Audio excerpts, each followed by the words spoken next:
এরপরে আসলে আপনাদের কর্মসূচির আপনাদের প্রতিক্রিয়া বলেন। আচ্ছা, আমরা আসলে লুকটা দিকে এবং 5টা দাবি ছিল, কোন কোনটা মানছে বা কোনটা কি অবস্থা? প্রতিক্রিয়া বলতে আসলে এখানে ভালো লাগার আসলে কাজ করার কোনো বিষয় নেই, কারণ এটা এমন পর্যায়ের একটা যৌক্তিক দাবি ছিল এবং এটার জন্য যে আমাদেরকে রাস্তায় নামতে হয়েছে এটাতে আসলে আমরা আমাদের আরো কষ্ট হয়েছে বা এটা। সুতরাং এই রায়টা আমাদের পক্ষে আসাটা যৌক্তিক ছিল এবং এটাই হয়েছে।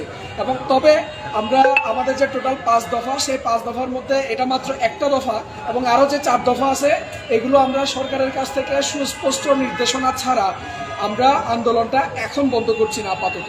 আমরা বাংলাদেশের সেন্ট্রাল যে কমিটি আছে সেটা রাতে আমরা পর্যালোচনা করে পরবর্তী সিদ্ধান্ত আপনাদেরকে জানিয়ে দেব। তবে একথা স্পষ্ট যে এই রায়টা আরও অনেক আগে আসা দরকার ছিল। 2013 থেকে আজকে 2025, 12 বছর ধরে এটা আসলে একটা ঝুলিয়ে রাখার কোনো বিষয় ছিল না। সুতরাং আমরা বলতে চাই এটা স্পষ্ট, বিশ্বের কোথাও আসলে এমবিবিএস এবং বিডিএস ছাড়া কেউ চিকিৎসক বা ডাক্তার পদ্ধতি ব্যবহার করতে পারে না এবং আজকে সেটা আবারও প্রমাণিত হলো। এটাই আমাদের ধন্যবাদ। আচ্ছা, ওর কাছ থেকে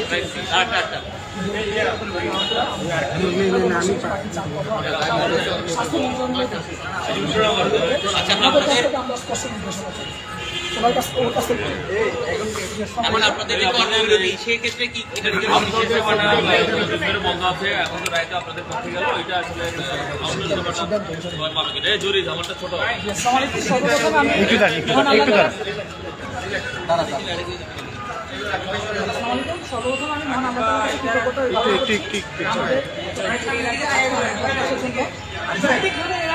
কাছে আসার কথা ছিল, কিন্তু দুঃখজনকভাবে হলো আমাদেরকে আমরা পড়ালেখা ক্লাস বর্জন করে, ইন্টার থেকে চিকিৎসা বর্জন করে, পোস্ট গ্রাজুয়েট থেকে চিকিৎসা বর্জন করে এই আন্দোলনে নামতে হয়েছিল, যেটা মোটেও কাম্য ছিল না। যে জিনিসটা সরকারকে আমাদেরকে যৌক্তিকভাবে দেওয়া উচিত ছিল সেটা আজকে এত সংগ্রামের পরে এসেছে। এখন সামনে যে কার্যক্রমগুলি হবে সেটা সেন্ট্রালভাবে আমরা সব মেডিকেল কলেজ এবং সব ডাক্তারগণদের সাথে আলোচনা করে আমরা আপনাদেরকে জানাবো। আপনাদের 5 দফা দাবি ছিল, দাবি কোন কোন দাবি মানলো বা কি অবস্থা, এটা একটু রায়টা যদি একটু যতটুকু জানতে পেরেছেন। আপনারা জানেন 5টি দফার মধ্যে প্রথম যে দফাতে ছিল এমবিবিএস এবং বিডিএস ডিগ্রি ছাড়া কেউ নিজেকে ডাকতে পারবে না, সেটি রায় আজকে আমাদের পক্ষে এসেছে।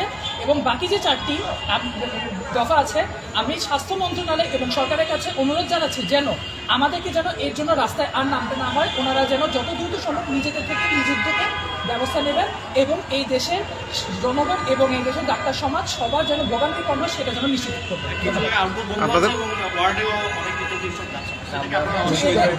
আপনার কর্মসূচি স্থগিত করা হয়েছে কিনা? সব সিদ্ধান্ত নিয়ে আপনাদেরকে জানিয়ে দিব। আপনার কর্মসূচি স্থগিত করা হয়েছে কিনা?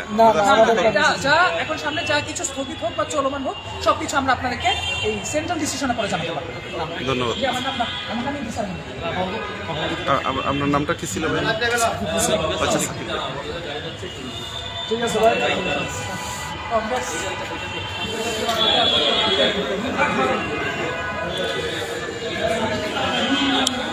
চট্টগ্রাম মেডিকেল থেকে সরাসরি যুক্ত ছিলাম। চট্টগ্রাম মেডিকেলের ইন্টার্ন শিক্ষার্থী এবং ইন্টার্ন চিকিৎসক যারা রয়েছে তারা গতকাল থেকে দ্বিতীয় দফার মতো তারা কর্মবিরতি পালন করেছে। আজকেও তারা আউটডোরের চিকিৎসা বন্ধ করে দিয়ে তাদের কর্মসূচি পালন করেছে। আজকে তাদের একটি রায় হয়েছে বলে আমাদেরকে এতক্ষণ জানিয়েছেন। একটি রায়ের মধ্যে ছিল যারা ডিবিএস এবং এমবিবিএস রয়েছে তারা ব্যতীত আর কেউ যেন ডাক্তার লিখতে না পারে সে বিষয়ে রায় হয়েছে বলে আমাদেরকে জানিয়েছেন। পরবর্তীতে বিস্তারিত আরও জানানো যাবে।